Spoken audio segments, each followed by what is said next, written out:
Okay, hello everybody. Welcome once again. My name is Anthony Picco. I'm a professional astrologer with 33 years of experience, and I've done a series of videos called How I Read a Chart. There's 7 of them up there on YouTube right now, and this is sort of an addendum to those particular videos, because more specifics on the details of what I do. Because the last time they posted one of my videos on YouTube, somebody asked this question. Just give me 1 second here. There we go. Great content. I always enjoy listening to Tony's videos. Thank you. However, I would like to watch a video where he goes into how and why he uses certain planets in his explanation about career, health, relationships, etc. Fair enough. Now, I do want to start by saying the technique that I've created, How I Read a Chart, is really just a quick way to get into the chart, unlock the doors of the house, get you the floor plan. It's not a complete chart reading, but it does give you a pretty good handle, and then you can do sort of the nuances on your own. My belief is that in order to use this system, you have to have a basic understanding of what I call the astrological alphabet. You do have to know what the planets mean and what the signs mean and the houses and the aspects kind of mean. You don't have to be a pro at it, but you should be able to, if somebody says, hey, do you know what Mars in Capricorn stands for? You should be able to kind of answer that. If somebody says, hey, Uranus is in my first house, what does that mean? You kind of should be able to answer that. So this technique is based on understanding, as I call it, the astrological alphabet. And very quickly, I'm going to take you through, you don't have to look closely at the next few slides, but just to show you the core of what my technique is, and then we'll get into the details of what this gentleman asked me to get into. So the first thing you do, you get a chart. This one happens to be mine. The resolution is not great, doesn't matter. The first thing you do, just look at the chart. Does anything stand out right off the bat? The only thing I notice when I first look at this is there's a bunch of planets up at the top, but everything seems kind of scattered around in different places. Nothing really particularly stands out. So the next thing I do is I highlight the sun and the moon and the rising sun, because if you get those under your belt and understood, you've kind of got half of the chart done already. This is a big, important foundation on which the rest of the chart is built. And then the next thing I do, and I consider this very important, I note all of the conjunctions. In this case, I circle them in green. It's just my way of doing it. The reason I note them is that starts altering the very nature of the planets involved to a degree. You can start off by saying in this chart, well, there's the sun, but Mercury and Venus are conjuncted, and it's conjunct the midheaven, and the North Node is conjuncted too. So now you've got kind of 5 points sort of activated and working together. They're going to alter each other. Same thing over on the right. Saturn and Mars are both conjunct on top of the descendant. That's going to affect each other and the 7th house issues. And at the bottom, Uranus is conjunct the nadir, which is certainly going to affect anything to do with somebody's 4th house issues. The next thing I do is I add the positive major aspects. In this case, is a couple of trines, Sun trine Moon, and Mars is trining Uranus.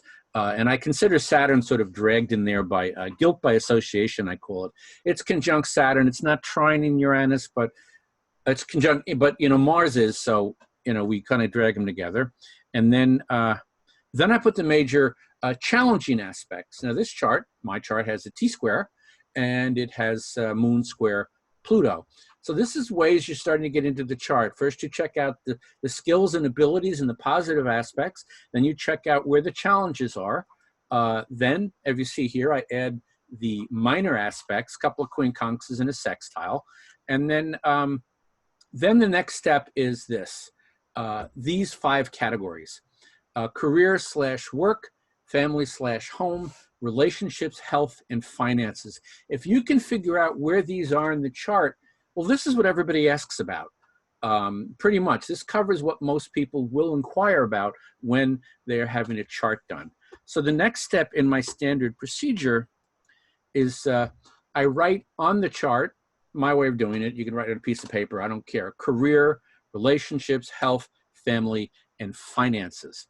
And then underneath it, you can see I've scribbled a lot of glyphs and indicators of what in the chart I'm finding of interest in that topic area, and that is the question that the gentleman asked on YouTube. Where am I pulling these things from? So here we go. We're going to address all 5 of these particular categories, and we will start. I'm a Capricorn, so we're going to start with, oh, excuse me, let me pause here. Here's a close-up if you can't see them. I'm going to come back to these later, but you can see how I marked them. And because I'm a Capricorn, as I said, we're going to start with career and work. And now let's first get a handle on what these words mean. Career is clearly, you know, your public image, the lifelong arc of what you do. Work is what you do and how you do it. So they're not exactly the same thing, but they work hand in hand. And the way they work hand in hand is, here comes my list. Okay, start with the midheaven. When you're looking for career work, you go right to the midheaven. That is the 10th house cusp using the system I work with. And that's as far outside yourself as you can get. That's all the way at the top of the chart. You are so into the outside world that any direction takes you back inside. So the midheaven is very important. That's your public image. So the sign on the midheaven matters. So take it loosely. I'm not going to delineate everything, but quickie example. Oh, somebody's got Gemini in the midheaven. They're very likely involved in some sort of a career of communications of some kind. Likely also a bit of a fragmented career. Gemini tends to take on more than one thing at once. So there's a little more variety. If you see Cancer on the midheaven, it's very likely that these people will deal with the public in some way, shape, or form. It's also very likely they will be involved in the medical or consulting profession of some kind on a one-to-one basis, an emotional level. You have Taurus up there. You're going to have somebody with a very steady career that's kind of gets into a gig and just sort of stays there. That's just using that piece of information. The next step is any planets conjunct the midheaven. They're extra highlighted when they're conjunct an angle, and when it's conjunct the midheaven, they're particularly career oriented. So quickie examples, we're going to mention my chart in a second, but quick examples. If Uranus is on your midheaven, you're going to have a bit of a chaotic career, a very changeable career, very likely forward-thinking, unusual, maybe modernistic career, could be in IT and technology, but there's going to be some sort of, and it's got to be free. The odds are pretty good you'll work for yourself, or you'll be working in a field that maybe didn't even exist 10 years previously. If Saturn is up there, career, your success comes later in life. Saturn wants you to wait until you're ready. So people with Saturn on the midheaven are going to take a little while to get to their goals, but when they get there, they will have arrived. Other planets in the midheaven, real quick, if the moon is up there, you're absolutely definitely working with the public. It's a very standard thing for people up there. If Mars is up there, you might be a professional athlete, or you might have a very physical career, perhaps a construction worker, theoretically even dance. If you're a professional dancer, could be considered a Mars kind of an career of some kind. So that's kind of the first step. Look what's in the midheaven, what signs there. Look what planets are conjunct the midheaven. They're going to have a big career influence. Next, let's just look at the 10th house in general. You know, my midheaven is at 23 degrees Capricorn. That means my 10th house is got some Capricorn and has some Aquarius. So in a situation like that, this person's going to have sort of two flavors to their career. I'll be a Capricorn, I'll be an authority, I'll be in charge of what I'm doing, I'm a Capricorn, but there's a Uranian side to it that suggests a certain Aquarian, modern kind of quality to it. But any planet in the 10th house, even if it's not conjunct the midheaven, is going to affect your career like a planet conjunct the midheaven, just perhaps not as strongly. So you can look at the poetry of whatever those planets are. If you have Jupiter conjunct Saturn in your 10th house, well, that Jupiter conjunct Saturn suggests eventual success. Saturn holds you back, Jupiter pushes you forward. When they work well together, they become gradual success. So you might look at somebody and say they're eventually going to be successful in their career. They're going to earn it. You put Neptune up there, God bless you. You better find a career that is not very linear. If you have Neptune in your 10th house, I would not suggest you work in banking or accounting, but rather some sort of Neptunian creative way, graphic arts, painting, music, or even film, because Neptune does rule film. So that are the possibilities. So look what planets are in the 10th house. The next step, Mars. You've got to look at Mars. Why? Mars is how we take action. Mars is more connected to the word work as opposed to career. Career is what you want to do. Mars is how you do it. So they're going to go hand in hand. So Mars in Aries, you're going to do it now, right now. I'm not waiting. I'm going to get the thing done. Mars in Taurus, you may not be in a rush to get something done. But when you do, you're going to start working on it. You're going to work on it. You're going to work on it. And then you're going to be done. And then you're going to go lie on the couch for a while because it's Taurus. A Mars in Virgo will be very nitpicking in the way they do their work. People with Mars in Virgo will tend to never quite let go of a project. They'll still be working on it when everybody's gone home and gone to bed. And they'll be sitting there at midnight at the office working hard on the project. Or Mars in Sag or Mars in Gemini, they tend to scatter their energies. They tend to take on like 12 projects when most people can handle 3 at a time. So that's a risk there of, kind of problems you might have with the way your Mars manifests. Obviously, any Mars in a water sign is going to be fairly emotional. Pisces is going to be very empathetic, more likely to be a team worker. Mars in Cancer has to be emotionally connected in some way, can be very nurturing. Mars in Scorpio, they have to feel it matters to them, whatever they're working on, okay? So these are more of the components you put together. Now you add in the 6th house. The 6th house is the house of work and service and health. We'll be getting to the 6th house on other issues too, but it's the house of work, but really it's the house of the workplace.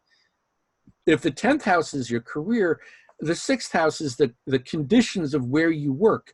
So depending upon what planets are in the 6th house, it can affect your working environment. If you have Venus conjunct Jupiter in your 6th house, you're probably going to get along with your coworkers and really enjoy hanging out at the office and being with them. If you have Saturn in your 6th house, work is going to be kind of right to the point, a little prison-like perhaps, very practical, not a heck of a lot of fun, but you might get stuff done. You see Uranus in the 6th house, and it's going to bring a certain amount of chaos. You might have a job that requires you to do 16 different things, and you never know which one of those 16 you're going to be doing at any given moment. So you might be, it could be somebody in charge of technology. Am I fixing the boiler, or is think of a custodian at a building, or a management person, or am I repairing somebody's window, or is Mrs. Smith in apartment 6 having trouble with the refrigerator? So that could be implied there. And of course, there's Neptune in the 6th, which is what I have, and I don't have a workplace. I freelance. I'm all over the place, just like Neptune. I don't really have a concrete workplace. So that's the 6th house. And I threw in a catch-all of additional aspects, because there's always extenuating stuff. Like, for example, if Mars is conjunct Jupiter, you're going to work and you're probably going to overdo stuff.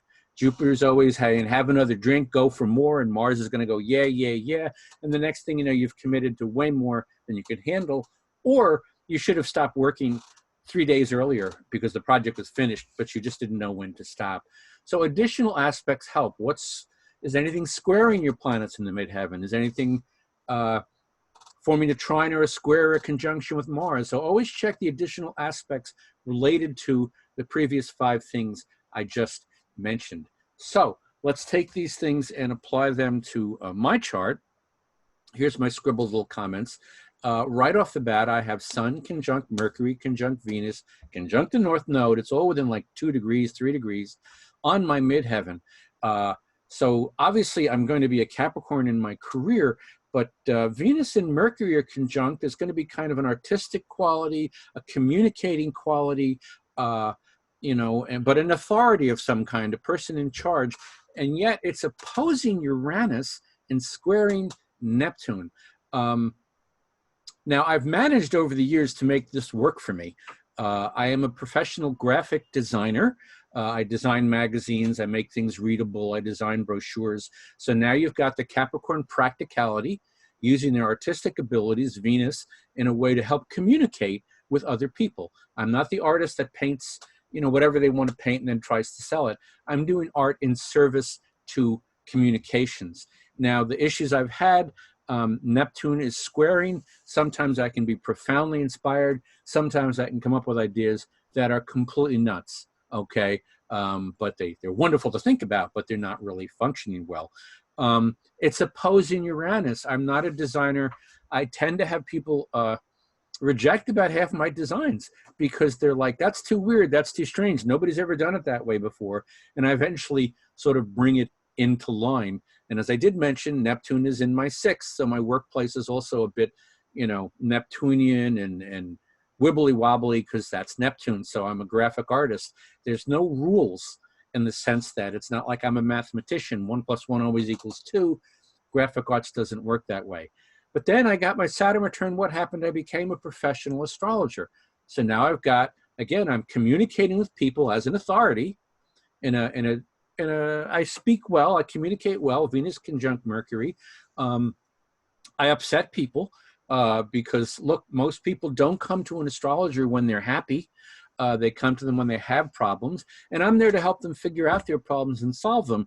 But it's not always, people don't always want to hear what you have to tell them. So I kind of upset people, but ideally I'm using it in a positive way. And Neptune's on the side, which brings a strong spiritual quality to it.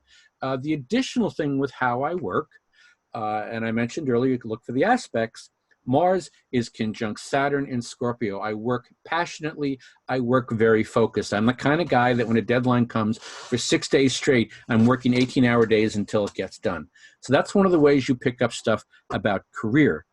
Okay, moving along. Family and home. This one is a little complex. Family is the family you're born into.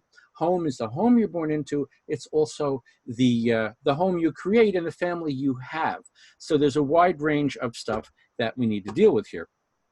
But we have the planets involved, definitely. Start with the nadir, the bottom of your chart. That's where you begin. That's where you come out of. So the very nadir, whatever sign is down there, it's going to suggest something about what you were born into and what you will create on your own. So add whatever sign is down there and realize there's Taurus down there. You may have had a steady home. There's Gemini down there. It might have been a very active kind of a home, moving around. There's Cancer down there. You may have been very happy in your home and creating very homey homes, okay, of your own. Next, we move to planets conjunct the nadir and the ascendant. There's two things going on here. Planets conjunct the nadir will imply how your home manifests itself, either whether you're home as a child or home as an adult. I have Uranus on my nadir. My home is chaotic and offbeat and weird and unusual. Similar things can be applied. If Neptune is down there, home may have been very vague to you, very confusing to you. You may have had alcoholic parents or parents you couldn't really connect with. Then you go to look at the ascendant, because the ascendant often tells you something about your birth.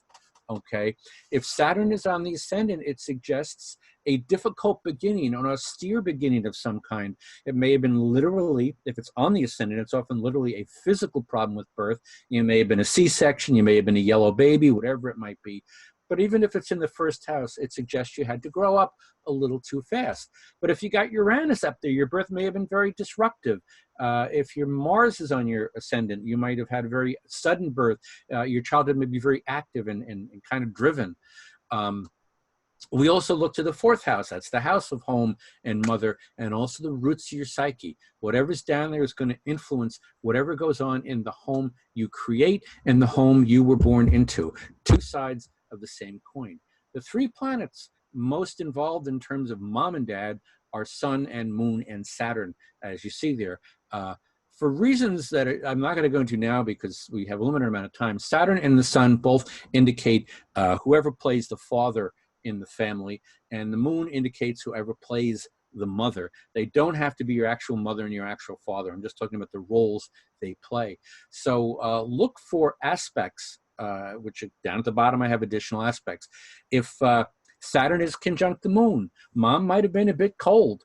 Mom might have not been very forthcoming in approval of you and accepting of you and saying, oh, you're a wonderful child. I love you just the way you are, which is kind of what the role of a mother is supposed to be, to get you to accept yourself. But if the moon is conjunct Jupiter, Mom may have been just absolutely wonderful. The moon is conjunct Pluto, Mom may have been a bit dominating, and you may have had a lot of issues with getting out from under Mom. The sign the moon is in will also tell you something about your mother. If you have a moon in Leo, your mom will tend to be a little bit of a narcissist because it's all about Leo. It's all about her and not necessarily about the child. You have a moon in Taurus, Mom may appear very steady and very, grounded and basic, and you may feel very secure with that mother. Moon conjunct Uranus, Mom might have been completely nuts, and very frustrating. Same deal with Saturn and the Sun. If the Sun is conjunct Saturn, Dad may have been very austere. If Saturn is squaring Neptune or opposing Neptune, Dad may have been very wispy, not there, not really available at all. And you also look to the moon and aspects between the moon and the sun to see how Mom and Dad were connected. Sun trine moon suggests that your parents were very much in harmony with each other when you were conceived, and so therefore your inner and outer self is very harmonious. Moon opposite Pluto, Mom and Dad were on opposite ends of the room, of the spectrum, of whatever it was. They probably didn't agree on anything. Moon conjunct the Sun, and you've got Mom and Dad are on the same team. They echo each other, and it's almost as if they're the same person on some level. So these are the ways you start looking at what Mom and Dad are, but also indicates your own emotional well-being. Other planets to look at, houses to look at. The third house, why? It's the house of your siblings. It's the house of your immediate neighborhood. So if you have Saturn in the third house, you may end up not talking to your brothers and sisters, because Saturn tends to be restrictive. Or if you have Mercury there, you may be very, very chatty with your brothers and sisters and communicate constantly. So there's some areas there of what your neighborhood is like and what your cousins are like. Keep in mind, I didn't put it here, but the ninth house involves family also. If the third house is local relatives and immediate relatives, the ninth house is distant relatives and far away relatives, and it's the third house from the seventh house. So by derived houses, it's the parents of your significant other. It's your in-laws are up in the ninth house. So if you've got Saturn up there, you may not get along with them in the ninth house. If you've got Jupiter up there, you may love your in-laws. Third house, okay, ninth house. Fifth house, why am I putting fifth house there? It's the house of creative self-expression. Yeah, it's also the house of children. So the fifth house are the children you have and you give birth to, and I'm saying male or female, doesn't matter, who you co-create together. Their children are creative self-expression of some kind or another. So you want to look at your own family growing up and what it's going to be like. Saturn in the fifth house, you may not connect with your kids until they're adults. Neptune in the fifth house. You may be disappointed in your children. They may be hard for you to get your hands on and connect to. Uranus in the fifth house, crazy kids, nutty kids. You can play these things if you know that astrological alphabet. Okay. Finally, additional aspects, just things to consider. What's aspecting Saturn, what's aspecting the moon. If you've got, Jupiter in the fifth house, and you think your children are going to be wonderful, but if it's squaring Uranus in the ninth house, you may find that the children are a bit more than you can handle. As wonderful as they may be, they may also be driving you nuts because it's a square. Okay, so always check out some additional aspects to everything listed above. So very quickly, how it plays out in my chart. I have Uranus on the nadir. I had a very chaotic childhood. Both my parents were alcoholics. I do want to mention, as we noticed earlier, Neptune is squaring Uranus from the sixth house. So there's that alcoholism and the disruption that my parents created for me. However, I'm going to go over and look at Sun trine Moon. My parents were in harmony when I was conceived. Ironically, I was considered the love child, as they called me, because I was the one they didn't expect to have, but there I was, and I was considered this blessing. So as much as they may have been alcoholics, I also felt very loved and cared for, and I'm fairly confident as a result of that. That's Sun trine Moon. But, Moon squaring Pluto. I have mommy issues, okay? Yes, I am a bit of a mommy's boy. But Pluto squaring the moon suggests that there's issues of domination and control going back and forth. A very quick anecdote. I once told my mother years ago that I had a past life regression and that she and I were political rivals in ancient Greece. And 2 years later, she came back and she said, "Didn't you once tell me that you were my slave in ancient Greece?" And I thought, oh boy, Pluto is squaring the moon. Mom is trying to be dominating. It doesn't have to be a horrible domination, but there's a need to get out from underneath that intensity. And of course, I will carry that into my relationships and the rest of my life, which is what we're going to get into next. Bingo, relationships. This is also a little complex. We have one-to-one relationships like our lovers, our spouses, but also our business partners are considered very intimate relationships, and also close personal friends. But there's another house of relationships, and that's the 11th house, which is the house of acquaintances and the house of the people that you connect with and function with, meaning they could be groups you join. As a matter of fact, this group right here that we're talking, we are 11th house friends. We are acquaintances that have a common goal. So there's a lot of varieties to relationships. And honestly, I think that 3/4 of the chart is actually about how you relate to other people. So let's go right to the list. Okay, first thing you look for, descendant in the 7th house. That's the cusp of the 7th house. If the ascendant is all about who am I, the descendant is all about who am I connected to you. So anything on the house, the sign on the 7th house cusp is going to tell you something about your relationships. You have Taurus there, you're going to want a steady relationship.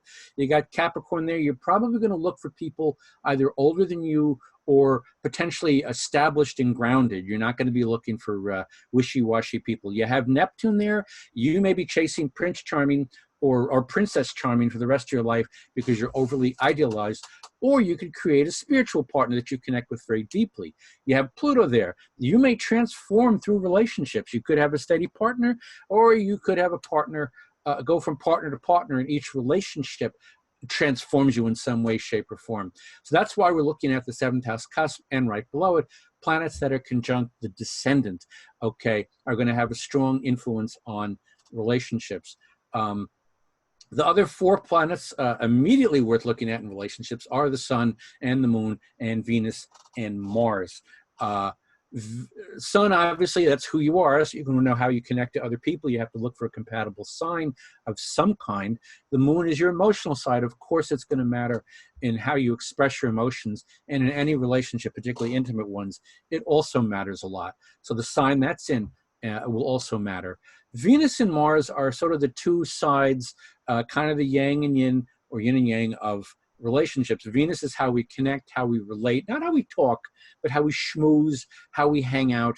And Mars is the physical side of the relationship, how we interact. Yes, sex is part of it. So these are the things that matter. What sign is it in is going to tell you how you are sexually on some level in Mars. What sign Mars is it? What sign Venus is on is how you're going to relate and the kind of friends you like to surround yourself with. Now, relationships are complex. Let's roll into the 8th house. 7th house is one-to-one relationships, but it's an air sign. So it's the concepts of a one-to-one relationship and balance. It's the house of Libra. 8th house is Scorpio. 8th house is other people's money. It's your partner's resources, what you get from your partner that you don't have yourself. Maybe you marry somebody that's rich. That could be 8th house. Maybe you marry somebody that's poor. That's also their 8th house. How your partner's finances impact on you. It's also the house of sexuality, but it's the house of a very primal sexuality. I consider 8th house sexuality to be the sexuality of birth and death and rebirth, the really kind of primal quality of what sex is ultimately about. We have sex because we're going to die, and the race has to continue in some way, shape, or form. So there's a kind of an intensity there. There's the 8th house. The 5th house, what's the 5th house? It's the house of creative self-expression. It's the house of Leo. It's the house of look at me, the house of how you are romantic, okay? How you schmooze with somebody. This is another part of that Venus kind of quality. Leo's in your 5th house. You're going to say, hey, look at me. Neptune's in your 5th house. You may be very idealistic about romance. Jupiter's down there. You may benefit from romances. Excuse me. And then we go to the 11th house, and this is the house of acquaintances. This is the house of the people that you get along with and you do things with. So the planets in any of these houses, of course, are going to have an influence. So in the 11th house, if you have, oh, I don't know, Jupiter conjunct Venus in the 11th house, you're going to have a lot of friends that you get benefits from and that you create with. One of the catchphrases for the 11th house is group goals, and it's also the future being how we get together and create it. Okay, how we link up with other people. They may not be our close friends, but you're going to work with them, whether you join a political party, whether you join an ecology group, whether you join a social group, excuse me, that wants to eliminate homelessness. All these things are people you work with, or if you just join a group of hobbies. I don't want to make it too heavy. You know, you all like knitting, so you join a group. There's your 11th house. So the sign there, if you have the moon in that house, you may have more female friends than male friends. Just the way, or more people who are moon-like. So if there's some men who are very much in touch with their feminine side, they may be there too. I want to mention, just a brief pause here, whenever I'm saying male and female, I'm not specifically referring to the physical gender of a person, but rather their motivation, their energy, what kind of pushes them. Additional aspects. Okay, I can go on for hours about this. Some quickie stuff.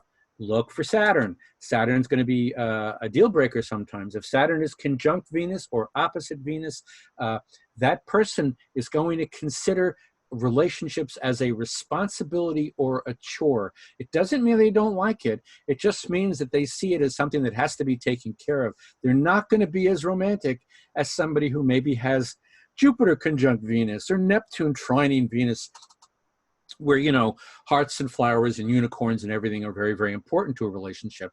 My wife has Venus in Virgo, already a caretaker quality. It's also opposite her Saturn. I am taken care of wonderfully. If I try to hug her, she's like, get away from me with that crap. So that's something to look at when Venus is involved with Saturn, but when it gets involved with things like Jupiter or Neptune, it's a whole different ballgame. It becomes very loving. Venus is opposite Uranus, like I have. Watch out for other people. You're going to upset them, opposition, or they're going to upset you, one way or the other. Upset doesn't have to be a bad thing, but usually early on in life, we don't really know what it means, and so we end up butting heads with other people. And eventually, ideally, if you get it right, as you begin to age, you can learn to disrupt other people without necessarily upsetting them or making them come after you with a 2x4 because they want to pound you on the head for the things you said. Same deal with the moon. Moon trining or Venus trining Jupiter is a real blessing. Your emotions flow, your connections to other people flow, and you're kind of blessed with other people. I'm trying to think of anything else in particular, but you get the idea of what I'm looking at. Saturn is conjunct Mars, and then it becomes an issue because now you might be very reticent in being physical in some way. The signs Mars is in also may be important to your sexuality. Mars is in Scorpio, very, very sexual. Mars is in Virgo. When they're sexual, they're probably very good. They're an earth sign, but they also tend to push their sexual energies into other directions, getting stuff done, being detail obsessed. Things have to be fixed. So sometimes they can sublimate their sexuality into other work-related things. Mars is in Gemini or Sag. You may want to have a lot of partners, and I'm not saying that's good or bad. It's just the way you are. I don't think sleeping around, as they say, some people sleep around because they're messed up in the head and they don't want to deal with anything. But some people are just light enough and they like connecting with different people and having a nice connection and then moving on. So don't always assume somebody with multiple partners is a slime bag or a slut or whatever. Sometimes it's a very legitimate expression of who they are. Other aspects, that kind of covers the gist of what I'm talking about. So let's find out about me in relationships. Okay, I have Saturn conjunct Mars in Scorpio. It's trining Uranus. I can be incredibly focused. I can be a little different. I'm a little weird. I'm not the guy that has 2.5 children in a little cottage in the corner with a white picket fence. I'm weird. I don't want to make it sound like I'm some weird, geeky, offbeat weirdo freak, but I'm not traditional, and as a result, it's a bit of a challenge for anybody in a relationship with me, intimate relationship. But also the thing about Saturn conjunct Mars, there it is right in my descendant. Um, I'm kind of very standoffish and yet very active at the same time. Um, I'm still looking for a established person. I did marry somebody younger, but first I was dating somebody who was 10 years older, but they were both solid people. They were not flaky. They were kind of very involved. I can be very passionate when it's focused, but let's keep rolling down. I got Venus opposite Uranus. Again, that adds a bit of weirdness into it. Venus is in Capricorn. I'm going to look for mature partners again, like Saturn and the descendant. But it's opposite Uranus and squaring Neptune. I'm going to look for strange kind of spiritual people that are grounded. Yeah, I'm 65. It's been a long, long ride to try to find grounded, spiritual, crazy people. But they're out there. I have found them. Moon is trining the sun in my chart. I'm kind of personally confident. I have kind of a nice connection between my inner and outer self when sun trines moon. Confidence doesn't mean I'm always right, by the way. It just means I'm confident. So I'm confident when I step off the cliff and fall. I'm a little surprised when I get to the bottom, perhaps, and I got a few broken bones. But there's a confidence in me. I'm less likely to be racked by self-doubt. And my moon is in Taurus, and it's squaring Pluto. Good luck getting me to change emotionally. I have, miraculously enough. But again, there's a certain domination thing going on, and I don't want to make it sound kinky, but there's this power struggle that I have with women. Pluto is squaring Moon, but it doesn't have to be bad. If you work well with a square, you can turn it into a trine, something Isabel Hickey says. A healthy person can turn a square into a trine. So I also transform through emotional relationships. It's something that is very natural for me. But I tend to be a bit stubborn. My moon is in Taurus. I'm a Capricorn to start with. I can be demonstrative, but it's not going to be a consistent thing. I'm a little more practical and efficient about love than I am, than perhaps as romantic as I could be. Although I do know what I'm supposed to do. I'm a Capricorn. So next up is health. Now, health is a big old bag of worms. I say that because I consider medical astrology an entire separate discipline. The same way mundane astrology is an entire separate discipline, financial astrology, horary astrology, they're completely different things you need to master. It doesn't mean we can't look at health in a person's chart as a beginner or just a run-of-the-mill average normal astrologer, whatever that means. But it does mean what we should look for is not necessarily major issues, but look for where health could or could not be an ongoing issue throughout life. Some people have health issues that are in their chart that is something they deal with all of their life, and that's kind of the stuff we're going to look at. We're not going to go for complete medical awareness as we get into this. And I'm also going to say, I love medical astrology. Do not pass up on your doctors. Go to your doctor too. Okay, now, here's some of the issues. Sixth house, a house of work, service, and health. Any planet in the sixth house is going to have an impact on your health in some way, shape, or form. I have Neptune in the sixth house. I'm not going to dwell a lot in my health after this, but I do want to mention, for me, a spiritual connection is profoundly important to my health. It is important to everybody. I think all illness first rises out of an emotional and spiritual dysfunction of some kind.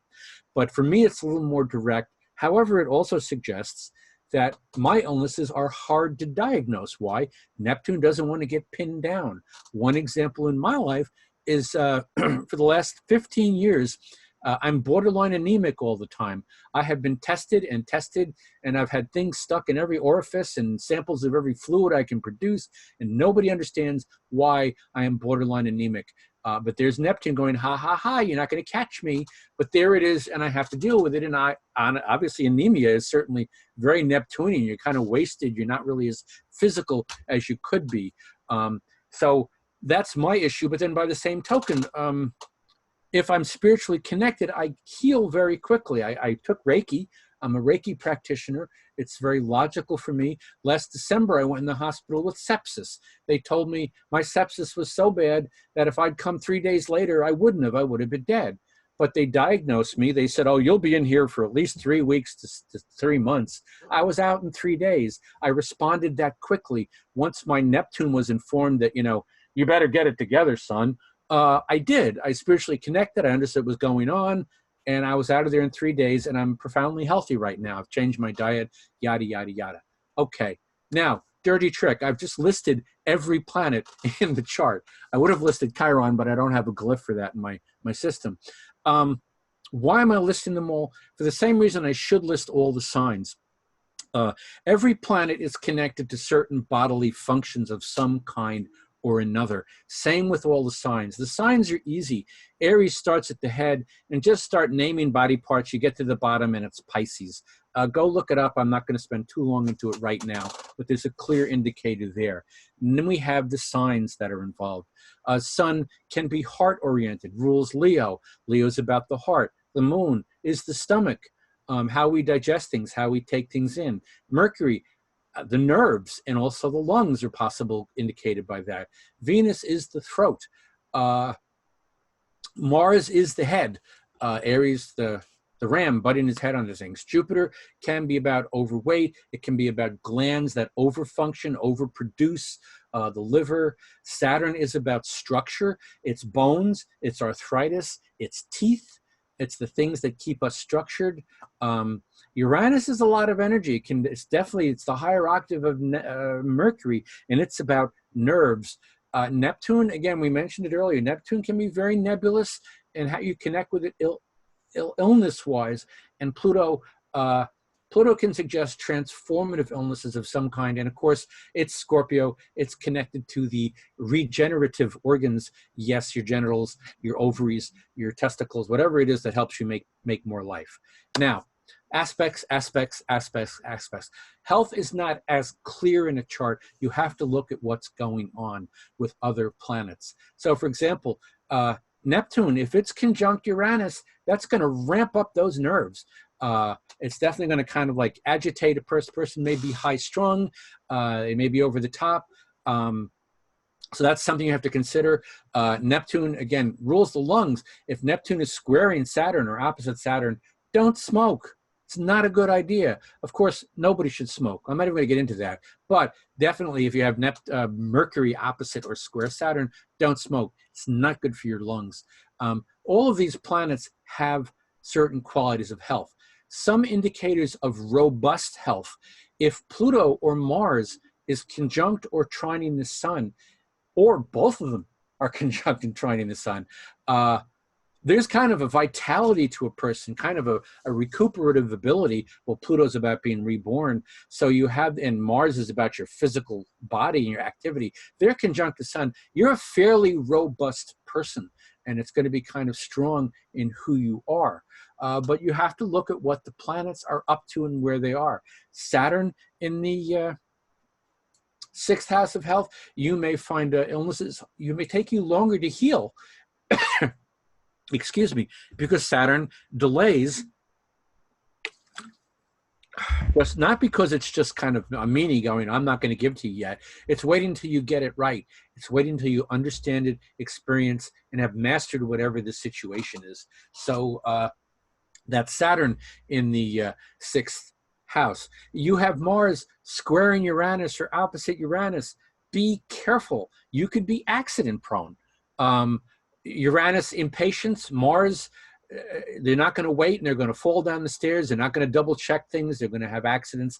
So we're talking broken bones, stuff like that. Jupiter in the 1st house. Well, it's the house of appearance. You're likely to be fat. You're likely to put on more than you need. Jupiter will always be about illnesses of overdoing and more than you need. If Jupiter in the 1st house, oh, he's a jovial person. What do we think of when we think of a jovial person?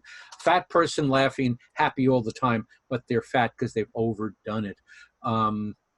So these are some of the ideas of illnesses.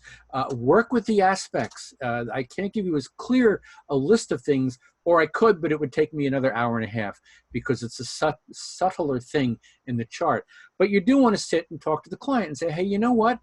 I have an example. I know somebody whose Mars is square, their moon conjunct Neptune. Yeah, they've had stomach issues their entire life. They shouldn't eat when they're angry. Because Mars is squaring their moon, but their Neptune is there too, and they tend to be kind of angry to start with. So getting them to eat when they're not angry is a challenge because they're angry a lot. But by the same token, this person has Neptune conjunct the moon, and she forgets to eat. Now I'm a Taurus. I can't imagine why a Taurus energy.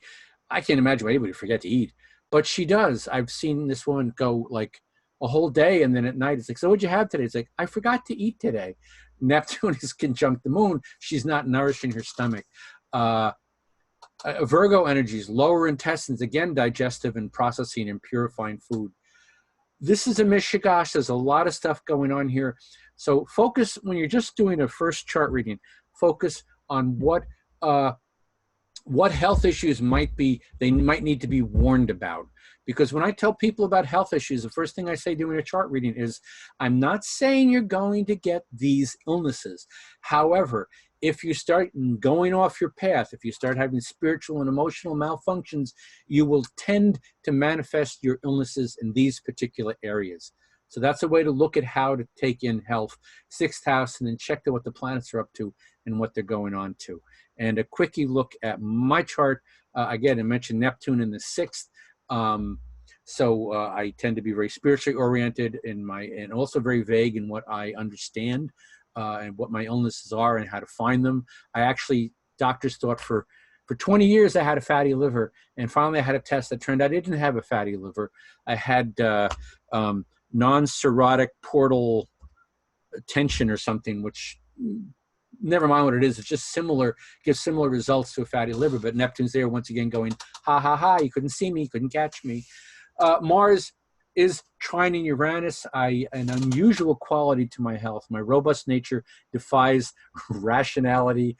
Yeah, I'm out of the hospital in 3 days when I'm supposed to be there for 3 months. So there's some of my health issues. And finally, we get into finances, which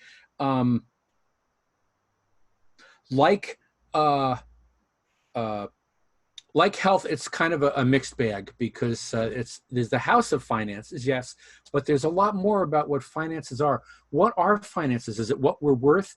Well, what matters to us, what we think has value is a better way of putting it than money, okay? What do we value is what finances are. So here we go. Yeah, I know I put aspects again because I expect you to do some of the work. But let's go all the way to the top. Second house. The second house is what we possess physically. Going to the polarity, both Taurus and Scorpio are about possessions. The second house to the eighth house. The second house is about physical possessions. Taurus wants to have stuff. Eighth house is about emotional possession. That's Scorpio. We're talking finances. This is where Taurus comes in. So that whatever's in the second house is how money flows or how finances flow in your life. Generally speaking, Jupiter in the second house suggests money will come your way. Venus also. Venus and Jupiter are both very intimately connected to luxury and abundance. So they're often considered very positive when they're in the second house. And it's true, they can be very positive. Venus will also bring you blessings in the second house. Saturn, however, Saturn makes you earn everything. So if you have Saturn in the second house, well, you're going to earn it. It was nice thing about Saturn in the second house. You're not going to be the kind of person that wins lotto. However, once you've arrived, once you've figured out how to make money, once you've paid your dues, you're locked in. You're making the money. You're not going to get knocked off your feet. You have Uranus in the second house. Money comes in, money goes out, money comes in, money goes out. You could be a freelancer. You may, like 6 months, make a lot of money and then not find another job for 3 more months and be really broke. So that's an issue with Uranus in the second house. Mars in the second house, I don't have it listed. You can spend money very easily. Neptune in the second house. Well, the ideal manifestation of that, if a person makes their money in a Neptunian way, which means perhaps they're an astrologer or a psychic, perhaps they teach yoga, which is very Neptunian, perhaps they're a minister or a preacher or artistic in some way. But money is kind of vague. Money isn't always there. It's kind of hard to get their handles on. They may not always know what they are worth, so to speak. I do want to mention when Jupiter goes awry, let's say it's squaring Venus, oh, they're going to just love luxuries and they're going to run up their credit because they just have to have more stuff. So when Jupiter is making a bad aspect to Venus or Uranus is conjunct Venus, Venus is going to get a little crazy and just going to want stuff. And there are credit issues. Anybody with your Jupiter squaring Venus, don't lock up the credit cards, okay? And then I say aspects, aspects, again, because there's subtlety. What planets are making what aspects? If Venus is squaring Saturn, there may be a struggle to understand what your worth is to other people, because Saturn is limiting your connection to other people and how you can make money. So these are the kind of things you see, and it doesn't always work quite the way you expect. We're going to go to my chart now. The immediate issue I have is, oh, I have Jupiter and Gemini retrograde in the second house. On one level, oh, great, Jupiter's in the second house. Money's going to come your way. Yeah, and Gemini's going to send it right back out the door again. Money comes in, money goes out. I have trouble holding on to money, but it's always flowing in and out. It's not like I'm winning lotto and then I'm spending it all, but I'm making enough money to subsist for long. Jupiter brings me benefits. It is quincunxing Mars, and I don't normally bring up a minor aspect, but in my particular case, my actions compared to how I get paid are confusing to me. I struggle. I have lots of odd jobs. Some jobs pay poorly, some jobs pay well. The actions I take don't always connect directly with how I make money. And one other curious thing, Jupiter is retrograde in my second house. And I get money through fixing things. As a graphic designer, and I'm in publishing, so Gemini is involved again, more than half the time, I'm called in as a freelancer to fix jobs that went bad. One example, right now, I'm 18 months into a gig where I'm working in this magazine. The art director was incapable of completing her duties, so she'll be back. But so for 18 months, I've been designing the magazine the way she would have designed it if she was up to the job. So it's not my job. I'm not allowed to be kind of Leo here and express, oh, this is my artistic creation. I am called in to recreate retrograde, somebody else's vision and fix it. Same thing, I'm an astrologer. How do I make money? People come to me unhappy and I try to make them happy. I try to fix them. They come to me with issues and I try to help them get a bigger picture and show them the ways that they can possibly cope with what's going on in their lives. So just briefly, we're just about done here. Here's my chart in full again.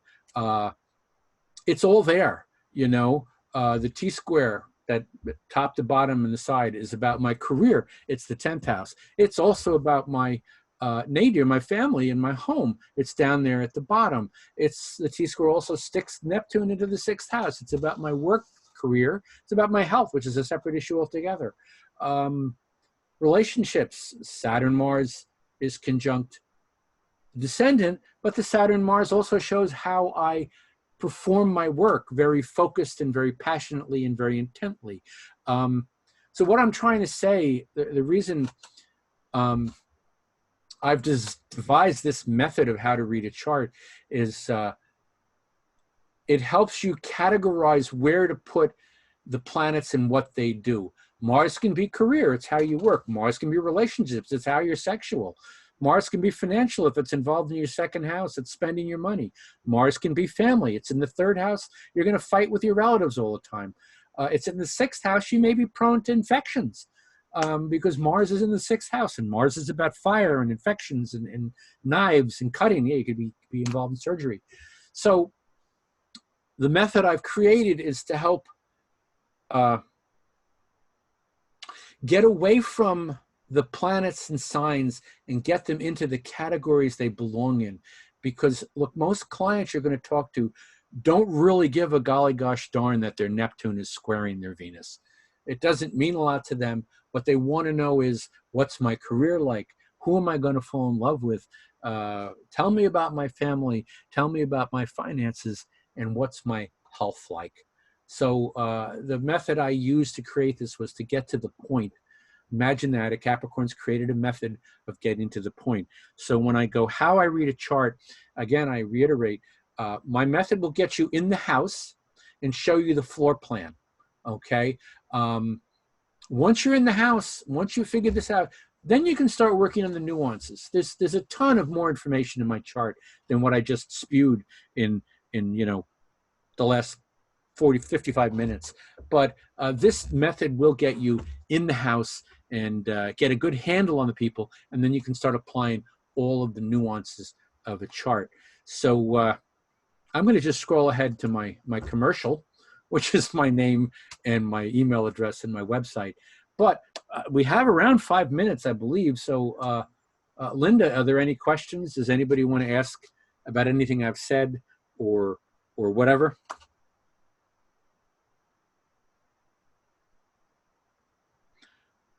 Okay, well, oh yeah, go ahead, whoever that is. Carolyn.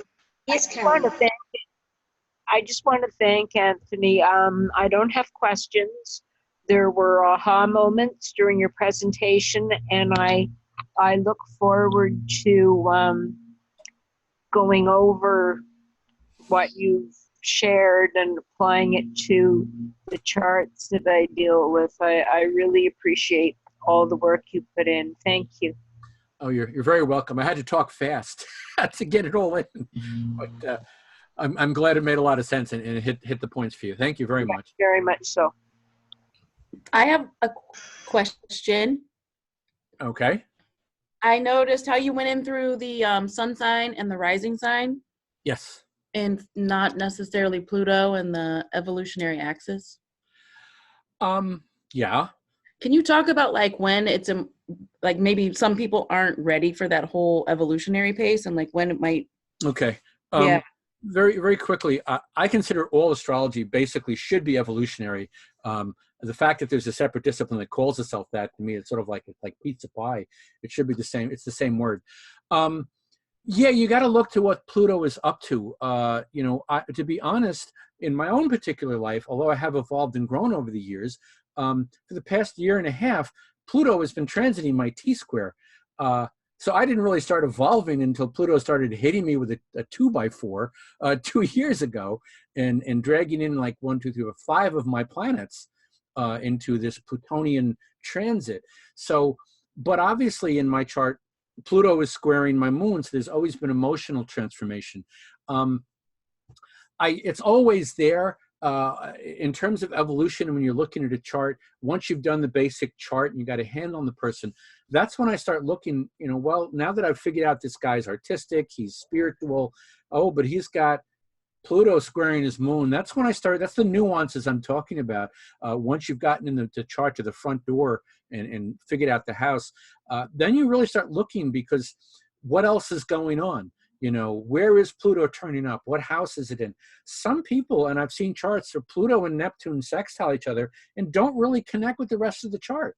And they're not going to evolve a lot.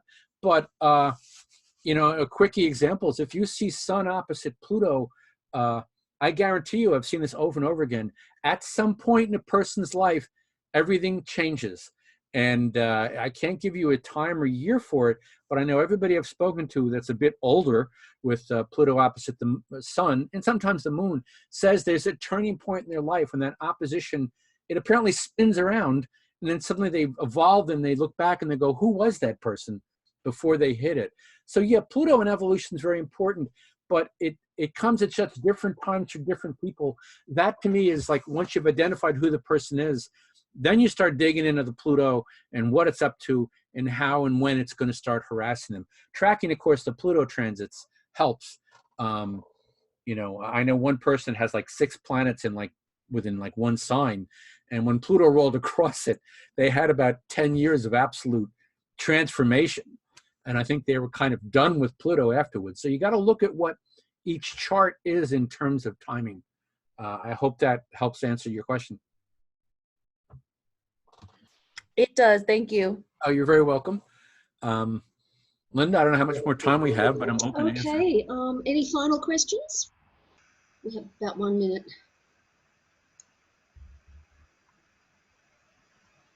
Okay, just my little question here.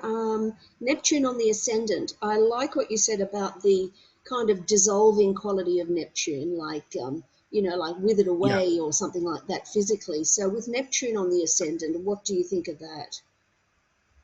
Oh boy. The first thing that most people realize is that other people don't recognize who you are. Uh, they start projecting everything onto you because there's that Neptune quality. So they're trying to figure out who you are, and your rising sign is kind of blurring everything a bit. Now you can take control of that. David Bowie had Neptune on his ascendant, and if you look at his career, he was the Thin White Duke. He was Ziggy Stardust. He went through like 6 or 7 different chameleon-like changes in how he presented himself to the world. So the one thing I would tell you with Neptune on the ascendant is don't expect people to always automatically know who you are. They're going to project on you. And you're going to have to make a point of sometimes, if it matters to you with that particular person, no, that's not who I am. This is who I am. And they still may misread you a bit. It is a challenge. And as always with Neptune, when Neptune's a challenge, I always tell people, meditate, do yoga, find your own personal way to connect to Neptune. So it's not as much of a surprise when Neptune acts up. Like you kind of will know where it's coming from. That's great. Oh, sorry. Okay, makes sense. Good. Okay. No, I was basically done. Good. Right. Well, thank you so much for your excellent presentation. Looking forward Thank to you. seeing you next time. Would you all please thank Anthony Picco, everyone? Thank you, Anthony. That was excellent. Oh, thank you very much. I'm always happy to do these. So it's given me a lot to even do them because it's forced me to recognize the structures of astrology. I've actually learned a lot by having to give them. So thank you for listening and wanting to hear from me. Thank you. Bye for Brilliant. now.